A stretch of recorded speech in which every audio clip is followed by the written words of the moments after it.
Breaking news చూస్తున్నాం. ఛత్తీస్గఢ్ లో మావోయిస్టులకు మరో ఎదురుదెబ్బ తగిలింది. బీజాపూర్ జిల్లాలో 52 మంది మావోయిస్టులు ఆయుధాలు వీడి జనజీవన స్రవంతిలో చేరారు.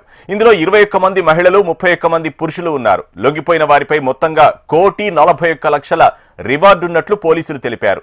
లొంగిపోయిన వారిలో 8 లక్షల రివార్డున్న డీవీసీ సభ్యుడు లక్కు కరం అలియాస్ అనిల్, మరో 8 లక్షల రివార్డున్న PPC member Lakshmi Madhavi alias Ratna ఉన్నారు. వీరంతా Dandakaranya special zonal committee, Andhra Odisha సరిహద్దు డివిజన్, భమ్రాగఢ్ ఏరియా కమిటీ వంటి పలు విభాగాల్లో పనిచేశారు.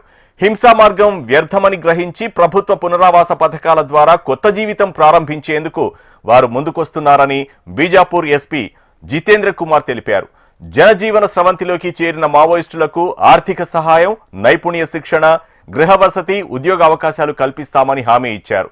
2024 జనవరి నుంచి ఇప్పటి వరకు ఒక్క బీజాపూర్ జిల్లాలోనే 824 మంది మావోయిస్టులు లొంగిపోగా 1126 మందిని అరెస్ట్ చేశారు. 223 మంది ఎన్కౌంటర్లో మరణించారు.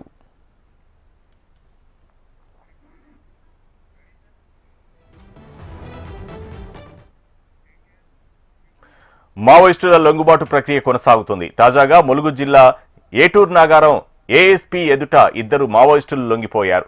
బీజాపూర్ జిల్లా మద్దేడు ఏరియా కమిటీ సభ్యులు పాండు, అలాగే ముచకి మంగళ భద్రతా దళాలకు సరెండర్ అయ్యారు. వారికి పునరావాసం కింద 25,000 రూపాయల ఆర్థిక సహాయం అందజేశారు ఏఎస్పీ మనన్ భట్. లొంగిపోయిన వారికి మావోయిస్టులకు తమకు సహకారం ఉంటుందని ఏఎస్పీ భరోసా ఇచ్చారు.